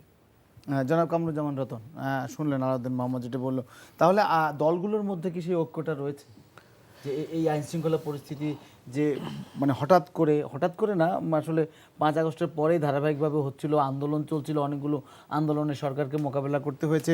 এরপরে আমরা দেখলাম যে বিভিন্ন সময় পাহাড়ে অস্থিরতা তৈরি হয়েছিল, আপনি নিশ্চয়ই দেখেছেন এক সময় পাহাড়ে, এবং এরপরে আবার মানে আরও বেশ কিছু ঘটনা যেগুলো গুলি করে হত্যা এবং সবশেষে হাদির ঘটনা। মানে এই সরকারের 1.5 বছরের এই সময়ে আসলে এক ধরনের যেটা জনাব মাহবুব কায়সার, প্রফেসর মাহবুব কায়সার বললেন যে সরকারের যেহেতু একটা ফ্যাসিবাদ বিদায় নিয়েছে, একটা ভঙ্গুর অবস্থা ছিল, কিন্তু সেই জায়গাটি থেকে কি গত 1.5 বছর আসলে একটু উত্তরণেরও সুযোগ ছিল না, বা একটা একটা পর্যায়ের নিরাপদ ব্যবস্থা করার অবস্থা কি তৈরি হয়েছে? আমি এক কথায় বলি আমার মতো জি করে। জি নিশ্চয়ই আপনার মতো করে। আমাদের সুখে থাকতে বুতে কিলায়, হাসিনা যাওয়ার পরে আমাদের যে ঐক্যের জায়গাটা থাকা উচিত ছিল, সেটা কি, সেটাই আমি বলছি। তাহলে আপনাদের বিভেদের সুযোগ হতো? আমাদের বিভেদ বলতে না, আমরা অতীতটাই ভুলে গেছি। এখন আপনি দেখেন 1.5 বছরের মাথায় হাসিনার যে অপকর্ম, যেভাবে গুম খুন, দেশ থেকে মানে অপশাসনের যে একটা সংস্কৃতি বাংলাদেশে প্রতিষ্ঠিত হয়েছিল, ব্যাংক লুট করে মানে কি করেছে, দেশটাকে পঙ্গু করে মানে ফোকলা করে থেকে গেছে। এখন দেখেন তো একটা রাজনীতিবিদ, আমরা কোনো দল থেকে এরকম কোনো এজেন্ডা ভিত্তিক বা ওই ইস্যুগুলোকে আমরা সামনে এনে আমরা ঐক্যবদ্ধ যে জায়গাটা, আমরা কি কোনো আন্দোলন ওই ইস্যু থেকে আর করছি? আপনারা সবাইকে একসাথে হয়ে না, আমরা করছি না তো। ভালো আইন শৃঙ্খলার জন্য না, আপনি এই যে বারবার আমাদের যে আলাউদ্দিন উনি যে বললেন, দেখেন হাদির ঘটনা আমরা কারা শক্ত না, এই দেশকে এই সার্বভৌমকে যারা ভালোবাসে কারা শক্ত না। এরপরে আপনি এই যে আজকে মানে কিন্তু প্রথম আলো না, আপনি যেটা করলেন এই শখটাই যথেষ্ট না। আমি শক্ত, আমি এই কারণে ভাই আমি শক্ত হয়েছি, কিন্তু আমি তো প্রথম আলো বা আমি এই যে ডেইলি স্টারকে তো আমি পড়াতে যাইনি। শুধু এটা না, তাদের প্রেস কোথায় আমি ব্যক্তিগত আমি নিজেও জানি না। ওই প্রেসে যেখানে হয় ট্র্যাক দিয়ে এই যে মানুষগুলো নেমে যে প্রেস থেকে ছাপানো হয়, সেইখানে মানুষ সংগঠিত এই মানুষগুলো কোথায় ট্র্যাক খুঁজে পেল, কোথায় সে গন্তব্য, কোথায় সে প্রেস থেকে ছাপানো হয়, এই জায়গায় এই যে খুঁজে পেল কোথা থেকে, আমি মনে করি। এবং ওই পরে দেখেন বাংলাদেশে ইউরোপীয় ইউনিয়নের যে আমাদের এদেশে অ্যাম্বাসেডার, সে ভয়ানক বলছে বাংলাদেশে একটা ভয়ানক একটা এই পত্রিকার উপর যেটা হয়েছে। আপনি কথা, হাসিনা কখনই প্রথম আলো এবং ডেইলি স্টার নাম নিত না। এখন এটা বলতে হয় তার আমলে কিন্তু এইভাবে কিন্তু নগ্ন এইভাবে পুড়িয়ে দিতে হবে এই সংস্কৃতি। তার মানেটা কি? আমার বাংলাদেশে গণতন্ত্র থাকুক, সবাই আমরা ঐক্যবদ্ধ থাকি, এটা না থাকার জন্য একটা অপশক্তি, এবং এই অপশক্তিকে যেহেতু আমরা চিহ্নিত করতে পারছি না, এবং এই অন্ততপক্ষে এই ধরনের আজকে দেখেন সমস্ত দলগুলো বলে, সমস্ত পত্রিকার মালিকগুলো গিয়ে ওইখানে আমাদের সব দল কিন্তু আজকে আমাদের মির্জা ফখরুল আলমগীর সহ সব দল আজকে ওখানে এনসিপির আপনার যে মানে সব দলের ঐক্যবদ্ধ সম্পাদক ওখানে গিয়ে, আমাদের সব দলের প্রতিনিধিরা ওইখানে গিয়ে এটা একটা অপশক্তির বিরুদ্ধে আমাদের রুখে দাঁড়াতে হবে। তা আমরা যখন এইটা বুঝি, এইটা বুঝার পরে এই বাংলাদেশে কিভাবে তারা কোত্থেকে আসতো, হঠাৎ করে কি তারা কেউ আসমান থেকে মানে এসেছেন, কোথায় তারা সংগঠিত হলো, কোথায় এইভাবে পায়ে হেঁটে তারা এই জায়গাটাকে আসতো, এটা কিন্তু ব্যক্তি আমি প্রথম আলো বা ডেইলি স্টারের বিরুদ্ধে বলছি, এটা সংবাদপত্রের স্বাধীনতার উপর আক্রমণ। তো আমরা যেই স্বাধীনতার জন্য আমরা এত রক্ত, এত মানে রক্তের স্রোতের উপর আমরা যেখানে আমরা দাঁড়িয়ে থাকলাম আজকে, এর মধ্যে বাংলাদেশে একটা ইলেকশন আসার আগে, একটা পলিটিক্যাল একটা গভর্নমেন্ট, মানুষের গণভোটের আসার আগে এই সরকার, আপনি বলেন এখানে কোন সংস্থা দাঁড়িয়ে ছিল না? তাদেরকে উচিত ছিল না একটা ভবনকে রক্ষা করা? ভবনের কি দোষ? আমি তো ভবন বলতে আমি এখানে ইট বা এই বিল্ডিংটাকে আপনি ধ্বংস করলেন, তার মানেটা কি? এটা কি 32 নম্বর মতো এটা এই প্রতিষ্ঠান? তাহলে বলেন চিহ্নিত করেন, তাহলে সম্মিলিতভাবে আগে এটা বলেন যে প্রথম আলো আমাদের গণশত্রু। এইটা আপনাকে যদি এইভাবে প্রমাণিত না করেন, তাহলে আমার মনে হয় সংবাদপত্রের স্বাধীনতা, মানুষের কথা বলার যে অধিকার, এইটা আমি মনে করি সম্মিলিতভাবে যেহেতু আজকে সবাই দাঁড়িয়েছে, তার মানে এইটাও একটা অপশক্তির বিরুদ্ধে এই কাজটা হয়েছে, ঐক্য হয়েছে। তার মানে এইটা ঘৃণিত। এই ঘৃণিতের ব্যাপারে যদি আমরা সবাই ঐক্যবদ্ধ হতে পারি, তাহলে এইটা কেন প্রিকশনটা আমরা আগে নেব না? বা আমাদের চেতনার মধ্যে একটা বিশ্বাসের উপর আপনার যেটা আমরা 2024 সালে 5ই আগস্ট আমরা যেমন এক মঞ্চে মানে এসেছিলাম, বিজয়ের পতাকায় তো আমরা সবাই সমবেত হয়েছিলাম, বাট আজকে ইলেকশনের পূর্বেই কেন আমরা এই দ্বিধা বিভক্তির মধ্যে দিয়ে এই সমস্ত ন্যাক্কারজনক কাজগুলোকে আমরা হতে দিয়েছি? আমার মনে হয় বাংলাদেশে আরেকটা শক্তি কাজ করছে, যারা নির্বাচন চায় না, এবং নির্বাচনের পরে বাংলাদেশে গণতান্ত্রিক একটা রাষ্ট্র আসুক, যেই রাষ্ট্র জবাবদিহিতার মধ্যে থাকবে। আজকে দেখেন একটা গণতান্ত্রিক একটা মানে দলীয় সরকার হতো, তাহলে কিন্তু আমি মনে করি সেটা যত নিকৃষ্টি হতো এই ধরনের আক্রমণ হতে দিত না। আজকে তাকে জবাবদিহি করতো যে তোমার দেশে সংবাদপত্র নিরাপদ না, একটা সংবাদপত্রের ভবন নিরাপদ না। আমার মনে হয় এইটা একটা সুদূর প্রসারী এবং বাংলাদেশকে একটা গভীর ষড়যন্ত্রের মধ্যে এই দেশটাকে আমার মনে হয় একটা মানে ব্যর্থ রাষ্ট্র দিকে নিয়ে যাওয়ার জন্য আরেকটা প্রচেষ্টা এখানে কাজ করতেছে। এবং এখানে আমরা যেটা মনে করি হিডেন ঘাতক থাকে না, শরীরের ভিতর অনেক রোগ থাকে না, আমার মনে হয় রাষ্ট্রের ভিতরে এরকম একটা হিডেন একটা জাস্ট আমাদের রোগ মানে হয় ছড়ায় গেছে, বা এই ধরনের অপকর্মের মধ্যে যারা এখানে ফাংশনিং যে ফ্যাক্টরসগুলো তাদেরকে আগে ফাইন্ডিংসের মধ্যে না, আগে কিন্তু নিয়ে আসা উচিত। সরকারের দোষ আপনারা সবাই দিচ্ছেন। আপনারা বলেছেন সরকারের আইন শৃঙ্খলা বাহিনী এবং সরকার ব্যর্থ হয়েছে আইন শৃঙ্খলা নিয়ন্ত্রণ করতে, নির্বাচন কমিশন এই মুহূর্তে দায়িত্বে আছে, ব্যর্থ হয়েছে। কিন্তু আপনারা যারা এক্সিস্টিং রাজনৈতিক দলগুলো আছেন বর্তমানে বা এর আগে ছিলেন, ফ্যাসিবাদ বিরোধীতে একসাথে ছিলেন, তাদের কি কোনো দায় নাই? আমি ধরেই নিলাম সরকার ব্যর্থ। আচ্ছা, হাদি ঘটনার পরে 8 দিন সে মৃত্যুর সাথে পাঞ্জা লড়েছে। এরপরে দেখেন কিন্তু ডক্টর ইউনূস যখন আপনারা ডাকলেন, কিন্তু বিবৃতি সর্বদলীয় কিন্তু আমাদের যে মিটিংটা ওনার নেতৃত্বে কিন্তু হলো, ডক্টর ইউনূস মহোদয় ওনার আন্ডারে প্রধান উপদেষ্টার আন্ডারে। তো ওইখানে তো সর্বদলীয় আমাদের ঐক্য হয়েছিল। ওই ঐক্যের পরে হাদি মৃত্যুবরণ করেছে। কিন্তু আপনি বলেন মৃত্যুবরণের সাথে সাথে এই ধরনের ন্যাক্কার জন্য কিছু যে ঘটনা ঘটেছে এটা প্রিপ্ল্যান্ড। আমার মনে হয় যে এগুলোকে আপনারা যদি হালকা মেজাজে নেন, বাংলাদেশে এর চিকে পরে আরও ঘটনা ঘটবে। আপনি বিশেষ করে দেখেন বিএনপি, জামাত ইসলাম অনেক বড় রাজনৈতিক সংগঠন, বা তাদের একটা সংগঠিত একটা রূপ আছে। জি এনসিপি ওরা বাংলাদেশের একটা নতুন একটা মানে এমন একটা প্রজন্ম তৈরি হয়েছে, ওরা একটা প্রতিবাদ করেছে, প্রতিবাদ করে একটা রাষ্ট্র গঠন হয়েছে। হয়তো পরবর্তীতে রাষ্ট্র গঠন এই মুহূর্তে তারা করবে না, কিন্তু তারা কি প্রমিজিং না? নিশ্চয়ই। তা বেছে বেছে হাদির মতো এই আজকে মুতালেব শিকদারের মতো লোকদেরকে বেছে নিয়েছে কেন?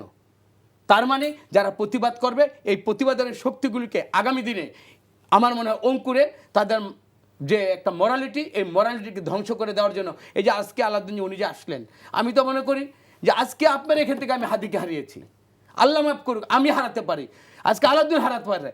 এইভাবে আপনার হারানোর পরে আপনার টকশো করে মানুষকে সচেতন করবেন, সজাগ করবেন, আমার মনে হয় না। হারানোর পরে আপনারা বিবৃতি দিচ্ছেন, নিন্দা জানাচ্ছেন, ঘৃণা জানাচ্ছেন, মানে এটাই কি যথেষ্ট কিনা? আমি 1 মিনিট একটু জানতে চাই আসলে, মানে মানে রাজনৈতিক দলগুলোর আর কোনো দায়িত্ব আছে কিনা? সরকারের ব্যর্থতা আমরা ধরেই নিলাম, কিন্তু আপনাদেরও কি কোনো সামাজিকভাবে প্রতিরোধ করার কোনো অপশন রয়েছে কিনা? সামাজিকভাবে প্রতিরোধের কোনো অপশন নাই, কারণ রাষ্ট্র একেবারেই নাই। রাষ্ট্র তো ক্ষমতার প্রাণকেন্দ্র, ক্ষমতার না, কেন্দ্র। রাষ্ট্রে তো দায় থাকেই। না না, আমি বলছি ধরেন রাষ্ট্রের সাথে নেগোশিয়েট করে রাজনীতিবিদরা হলো আপনার শ্যাডো স্টেট। এখন এই সরকারটা আসলে দীর্ঘমেয়াদী হওয়ার কারণে যেটা হয়েছে, যেমন আপনার কেয়ারটেকার গভর্নমেন্ট, ইন্টারিম গভর্নমেন্ট 3-4 মাস 6 মাসের বেশি থাকা আসলে উচিত না। কারণ হলো যে এতগুলো ইন্টারেস্ট গ্রুপ, এতগুলো ফ্যাক্টর একসাথে সম্মিলিতভাবে দীর্ঘ সময় কাজ করতে পারে না। এটা অল্প সময়ের জন্য পারে, হ্যাঁ, কিন্তু অল্প সময় যখন তাদের নিজেদের ইন্টারেস্ট যখন ভাইটাল হয়ে যায়, তখন তারা একজন এক এক লাইনে কাজ করে, যেটা আমরা ইদানিং দেখতেছি। ধরেন এখন আপনি যেটা বলছেন সামাজিক শক্তি তো আসলে রাজনীতির শক্তির বাইরে কিছু না। রাজনৈতিক শক্তিরও তো সামাজিক শক্তিরই প্রতিনিধি। এখন যদি মনে হয়, যেমন জামাত মনে করছে তারা ক্ষমতায় চলে আসবে, জামাত মনে করছে সচিবালয় তাদের দখলে আসছে, নির্বাচন হলে দখল কমে যেতে পারে, হ্যাঁ, আবার বিএনপি মনে করছে যে আমাদের সাথে এতদিন ছিলা, হ্যাঁ, এখন হুট করে সেরা আমাকে চ্যালেঞ্জ করে বসছে, তোমাকে তো আমি অ্যাড্রেস করবো না। এখন এই বড় কিন্তু এখানে অনেক সংঘাত আসলে দুইটা শক্তির মধ্যে যদি এখনো যদি সমঝোতা হয়ে যায়, তারা যদি মনে করে যে আমরা রাজনীতি করব, জনগণের কাছে যাই, অ্যাকচুয়ালি লেভেল প্লেইং ফিল্ড বলতে যেটা বোঝায়, আমরা সেইটা নিশ্চিত করি দুই দল মিলে, তখন জনগণ যাদের ভোট দিবে তারা সরকার গঠন করবে। আমার মনে হয় এখানে সমস্যার 80% সমাধান হয়। আচ্ছা, আমি ডক্টর জনাব প্রফেসর মাহবুব কাছে আপনার কাছে জানতে চাই একই প্রশ্ন, যে আসলে রাজনৈতিক দলগুলোর যেখানে সরকারের ব্যর্থতার কথা বলছেন, সেখানে দলগুলো দায় আছে কিনা? যেটা আলাউদ্দিন মোহাম্মদ বলতে চাইলেন যে আসলে তাদের কিছু করার নেই, এরকম একটা তীব্র কাগজে নিন্দা বা বিবৃতি, ঘৃণা। আলাউদ্দিন সাহেব যেটা বলেছে ওটাও ঠিক, যে আসলে সামাজিক কোনো প্রতিরোধ ব্যবস্থা গড়ে তোলা যায় এরকম গণতান্ত্রিক রাষ্ট্রের মধ্যে সামাজিক সংগঠনগুলো তারা হয়তো নিজেদের মধ্যে কিছুটা মানে সংঘবদ্ধ হতে পারে, কিন্তু এটা প্রধান নিরাপত্তা দেওয়ার দায়িত্ব কিন্তু সামাজিক সংগঠনগুলো না, রাষ্ট্রের দায়িত্ব, সেটা ঠিকই আছে। কিন্তু আপনি যে মানে এই অবস্থার পেছনে রাজনৈতিক দলগুলোর অবশ্যই একদম সুনিশ্চিত দায় আছে। এর কারণটা হচ্ছে একটি মাত্র দায়, কারণ আপনি মনে রাখবেন যে আমরা সবাই জানি যে এই এখন যে সরকারটি আছে, এই সরকারটি কিন্তু গতানুগতিকভাবে 5 বছর পর পর যে সরকার পরিবর্তন হয়, এরকম ধারার কোনো সরকার নয়। ব্যতিক্রমী সরকার। কোন ধরনের ব্যতিক্রম? এই সরকারটি তৈরি হয়েছে বিশাল রক্তক্ষয়ের মধ্য দিয়ে, মানে রক্তটা তারা ক্ষয় করে নাই, কিন্তু এই এদেশের ছাত্র শ্রমিক জনতার অভ্যুত্থানের মধ্য দিয়ে, আমরা বিপ্লব বলে অভ্যুত্থান বলে যাই বলি না কেন, সুতরাং এই রক্ত স্রোতের মধ্য দিয়ে তৈরি হওয়া সরকার। তো তো এটি শুধু সরকারের কেন মানে চিন্তা ভাবনা হবে, এই দেশটাকে পরবর্তীতে যে ক্রাইসিসগুলো তৈরি হবে, এরকম একটি ভ্যাকুয়াম তৈরি হয়েছে। 15 বছর তো কোনো নির্বাচন নাই, 15 বছর ধরে কোনো রাজনীতি নাই, 15 বছর ধরে কোনো রাজনৈতিক সংগঠনগুলো তৈরি হয় নাই। সুতরাং যে দলগুলো পরবর্তীতে এখন জীবিত আছে, ওটা আওয়ামী লীগ তো এখন আর সিনে নাই কার্যত। বিএনপি, জামাত এবং নতুন নবাগত যে এনসিপির দায় আমি এখানে দেই না। কারণ হচ্ছে প্রধান দুটি দল তারা কেন অনৈক্য করলো এখানে? আপনি জুলাই সনদ নিয়ে দিনের পর দিন, মাসের পর মাস আলাপ করলেন, কিন্তু শেষ পর্যন্ত আপনারা একটা জায়গায় কিছু কমন প্ল্যাটফর্ম হয়েছে, সেটিও হ্যাঁ বা নাতে গণভোটে পাস হবে কিনা সেটি নিয়ে ভিতরে কিন্তু অনেক আলাপ আছে। সুতরাং এগুলো কেউ হাতে এখন হয়তো প্রকাশ্যে বলতে পারবে না হ্যাঁ, কিন্তু জিনিসটা হচ্ছে যে জিনিসটি হ্যাঁ হিসাবেই মানে আপনি একমত হলেন, সেটার পিছনে গুঞ্জন কেন, না এর গুঞ্জন কেন, আমি তো এটা বুঝতে পারি না। সুতরাং 24কে ভুলে গেলে বিপদ সবারই। 24-এর উপর দাঁড়িয়ে যেই দেশটা এখন তৈরি হচ্ছে, সেই 24কে যদি বিএনপি বলেন, জামাত বলেন, এনসিপি ভুলে গেলে বিপদ সবারই, সেটা কি সবাই বুঝতে পারছে কি? এখন সেই বোঝাটা যদি কেউ যদি মনে করেন আমি কোনো রকম ক্ষমতা এসে গেলেই আমি আবার আগের মতোই ইউ টার্ন করে আগের মতো চলে যাব, সেটি মনে ঘটবে না আর। তাহলে এরকম খেসারত দিতে হবে, এটা কিন্তু গুরুত্বপূর্ণ বিষয়। দ্বিতীয়ত যে বিষয়টি আমি বলতে চাই, গত 1.5 বছর মানে আলাউদ্দিন যে কথাটি বলেছেন খুবই গুরুত্বপূর্ণ, যে ইন্টারিম টাইপের গভর্নমেন্টগুলো মানে যারা অনির্বাচিত, যে অর্থে বলি আমরা, যে কোনো ফর্মে বলি না কেন, এগুলো বেশি দিন থাকা উচিত নয়। কারণ এতে করে দেশের গণতান্ত্রিক যে ইনস্টিটিউশনগুলো সেগুলো আস্তে আস্তে দুর্বল হতে থাকে। আপনি এখন পুলিশ কাজ করে না, নিরাপত্তা নাই, এই কথাগুলো খুবই সহজাতভাবে এখন বলতে পারি আমরা। কিন্তু এটাও তো ঠিক যে প্রথম দিন থেকে আমরা যেভাবে খালি নির্বাচন করেছি, প্রথম দিন থেকে আমরা যেভাবে নির্বাচনকে একদম একমুখী ফোকাস করেছি, নির্বাচনটা এখন চাই, এটি তো ঠিক নয়। কারণ যেই পরিস্থিতি তৈরি হয়েছে এই দেশে, সেই পরিস্থিতিতে আমি তো মনে করি এটা দ্বিপাক্ষিক একটা দান্দিকতার একটি ফসল এখন তৈরি হচ্ছে। মানে রাজনীতিবিদরা নির্বাচনই চেয়েছে, আর ইন্টারিম খালি সংস্কার চেয়েছে। এখন সংস্কারও ঠিকমতো হয় নাই, নির্বাচনটা 1.5 বছর লেগে গেল। এখন তারাও নির্বাচন করতে, নির্বাচনের মানে রোডম্যাপ করার জন্য যে চাপ, এবং নির্বাচন সংস্কারের নাম করে সেখানে ঐক্য তৈরি করতে পারেন নাই, যার ফলে এরকম একটা ভ্যাকুয়ামের মধ্যে একটা মাঝপথে আমরা এসে দাঁড়িয়ে আছি। এখনও সময় আছে, এখনও যদি নির্বাচনটাকে সুষ্ঠু সুন্দর করতে হয়, আমি মনে করি এই মানে যে বিচ্ছিন্ন শব্দটা বললাম না, কিন্তু যে ঘটনাগুলো ঘটা শুরু হয়েছে, যে অনিরাপত্তার যে আবহ তৈরি হয়েছে, আমি মনে করি বাংলাদেশের মানুষ এখনও ঐক্যবদ্ধ। আপনি বেশি দিন হয় নাই, বিএনপি, জামাত এবং এনসিপি সহ ছোট বড় সকল দলগুলো যদি এখনও যদি মনে করে যে আমরা 12 তারিখে নির্বাচন, এই নির্বাচনকে কোনোভাবেই হতে দেব না যে ক্ষমতায় আসুক। কিন্তু মুশকিল হচ্ছে এই স্বার্থের, এই বুর্জুয়া সোসাইটির যে বিষয়, অথবা আমরা যেটাকে ক্যাপিটালিস্টিক সোসাইটির যে প্রফিট ঘরে তোলার যে প্রবণতা, এই প্রবণতাটা যদি শুধু দলগুলো আলাদাভাবে একমুখী হয়, মানে আমি অবাক হই। মানে চিফ অ্যাডভাইজারের সামনে থেকে আসে, সে সুন্দরভাবে কথা বলে, এসে 2জন 2 রকম কথা বলে, 3জন 3 রকম কথা বলে। তো এরকম অনৈক্য যদি চলতেই থাকে, তাহলে কিন্তু চিফ অ্যাডভাইজারের সাথে যখন তারা বসছেন তখন সুন্দর আমরা ভালো প্রত্যয় ব্যক্ত করছেন। কিন্তু অবশ্যই নির্বাচনে বিএনপির একটা এজেন্ডা আছে, জামাতের একটা এজেন্ডা আছে, এনসিপির একটা এজেন্ডা আছে, সবাই যে যার আদর্শের কথা বলবেন। কিন্তু 24 ইস্যুতে আমরা অনৈক্য কোনোভাবেই দেখতে চাই না। এটি তারা হয়তো রাজনীতিক দলগুলো হয়তো টিকে যাবে, কিন্তু সাধারণ মানুষের ভবিষ্যৎ কিন্তু। আলাউদ্দিন মনে হয় কিছু বলতে চাইছেন। আমি এখানে ছোট্ট একটা আশাবাদ আছে। আমি বিএনপির দিকে অনেক দিকে আঙ্গুল যায়, আবার এটাও সত্য যে আমরা দেখেছি যে বিএনপির নেতৃত্বের ভিতরেও নিজেদের ভিতরে অনেকগুলো ক্ল্যাশ ছিল, এবং যেটা আমরা পাবলিকলি দেখেছি। জনপ্রদেষ্টা অফিস থেকে বের হয়ে এসে সিনিয়র 3-4 জন নেতৃত্ব দাঁড়িয়েছে, একজন কথা বলে একজন থামিয়ে দিচ্ছে। আশা করি যদি না কমে গেছে, যদি এখন তারেক রহমানের আসার পর যদি বিএনপি মানে যে কোনো জায়গায়, আমাদের এখানে একটা যেহেতু ডাইনাস্টিক পলিটিক্স গড়ে উঠেছে, এখানে মানে প্রত্যাশাটা হলো যে একজন সবসময় সমাধান করে দিতে পারবে, এবং সেই একজনটা অনুপস্থিত অথবা একজনটা রিচেবল না। এই জায়গায় আমি একটা মানে একদম দূরতম হলো আশা আছে যে হয়তোবা বিএনপির যদি বড় পরিবর্তন আসে, তাহলে আপনার বাকি পরিবর্তনগুলো ইজি হয়ে যাবে। কারণ একটা বড় শক্তি যখন নমনীয় হয়, বিনয়ী হয়, অথবা তারা যখন পুরো সমস্যাটা অ্যাড্রেস করতে পারে, তখন কিন্তু এই যে ধরেন জামাত বলেন, জামাত তো আসলেই মাঠে হয়তো বা তারা ভোটে অনেক জায়গায় ক্যালকুলেশনে আগাচ্ছে মনে করছে, কিন্তু সত্যিকার অর্থে রাষ্ট্র চালানোর জন্য যে ধরনের প্রাতিষ্ঠানিক সক্ষমতা দরকার, জামাত তো আসলে সেই লেভেলে যায় না। এটা জামাতকে নিজেও বুঝে এবং স্বীকারও করে। এখন এই জায়গায় যদি তারা যদি বড় হিসাবে একটা প্যাটার্নালিস্টিক ভিউ থেকে তাদেরকে ট্রিট করে, মনে করে আমরা সবাই মিলে এই অভিভাবকত্বটা গ্রহণ করে, আমার মনে হয় পরিবর্তন আসতে পারে। এবং এই জায়গাটা আমার মনে হয় একটু না, আপনার কাছে কি মনে হয় তারেক রহমান আসছেন 25 তারিখে, সেখানে একটা পরিবর্তন আসবে তো নিশ্চয়ই নাকি? না এই পরিবর্তন না হলে আমরা আর যাবো কোথায়? না তারেক রহমান আসছেন সেটা বলছি আর কি। না সেটাও সেটা কি একটা- এরপরে যদি পরিবর্তন না হয় তারপর আর কি এতদিন তো একটা প্রত্যাশা ছিল যে তাই বিএনপির নেতৃত্ব যদি আপনার সংহত হয় হয়তো আমরা অনেক সমস্যা আপনি ইজিলি সমাধান করতে পারবো, তারপর আমাদের গন্তব্য কোথায়? জি জানাব। আমার একটা ছোট্ট পয়েন্ট আছে, সেটি হচ্ছে খুবই ভালো কথা যে আসলে আমরা খুব আশাবাদী যে এই মুহূর্তে ম্যাডাম খালেদা জিয়া অসুস্থ। তিনি যদি মানে সজ্ঞানে সুস্থ থাকতেন তাহলে অন্যরকম একটি পরিবেশ তৈরি হতো, কোনো সন্দেহ নাই তিনি এই মুহূর্তে অভিভাবক। কিন্তু রাজনীতি, দীর্ঘ রাজনীতি পরীক্ষা এবং অত্যন্ত আপসহীন রাজনীতি অভিজ্ঞতা, বিশাল অভিজ্ঞতা। এবং এই তারেক রহমান তিনি দেশে আসবেন, তিনি এর আগে কিন্তু এমপি ছিলেন না, রাজনীতি করেছেন দীর্ঘ সময়, এখন উনি দূর থেকে 17 বছর কিন্তু দেশের বাইরে। তো সেই অর্থে আশা যেমন আছে, এটাও ঠিক হি ইজ টু লেট। আমরা এটা বারবার বলছি, তিনি যদি আরও আগে আসতেন দলটা আরও বহু আগে শৃঙ্খলা হতো।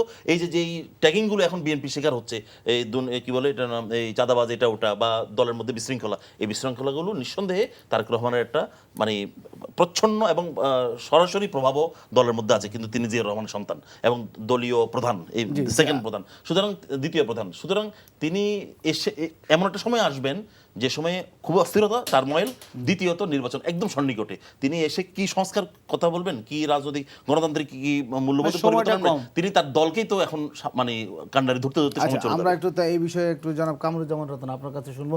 তারা দুজনেই দুটো বিষয়ে কথা বলেছেন, আসলে তার আগমন এবং তারপরে তার আসলে অনেকগুলো কাজ, মানে এই সময়ের ভিতরে নির্বাচনকে সামনে রেখে এতগুলো কাজ। আপনি এর মধ্যে আমাকে কোনো আবার বিরতি দিতে আবার স্টপ করে দিবেন না তো?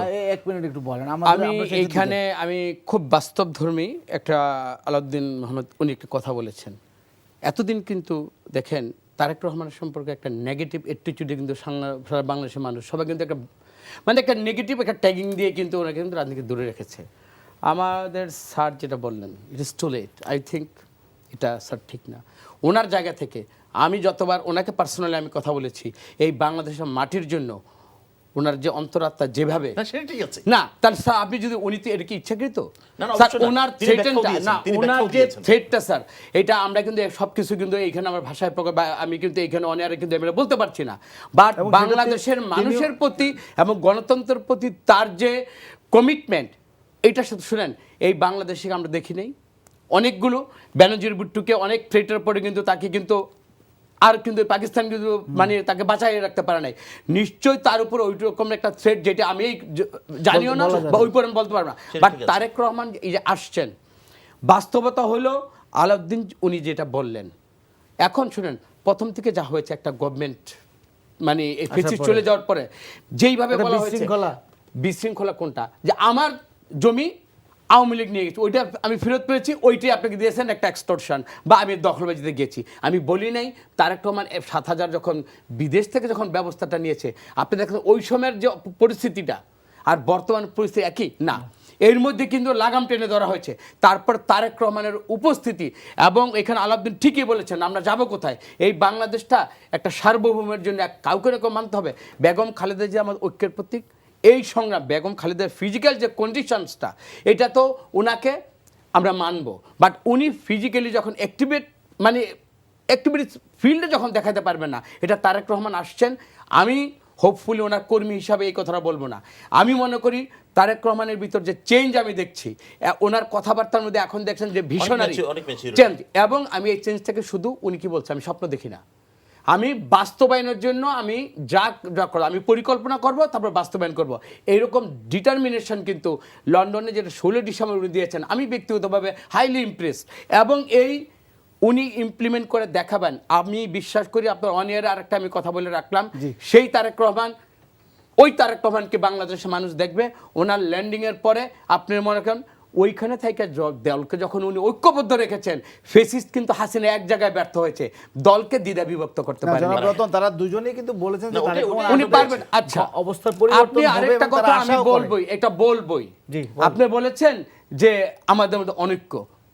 আমি এরকম একটা উচ্ছিষ্ট লোক বলবো যে আপনাদের সাথে ছিল, ভাইয়া আমাদের সাথে তো আমাদের শরীরের মধ্যে অনেক কিন্তু পচনশীল দ্রব্য থাকে, এটা শরীরে অর্গানিকভাবে আমাদের সাথে জড়িত।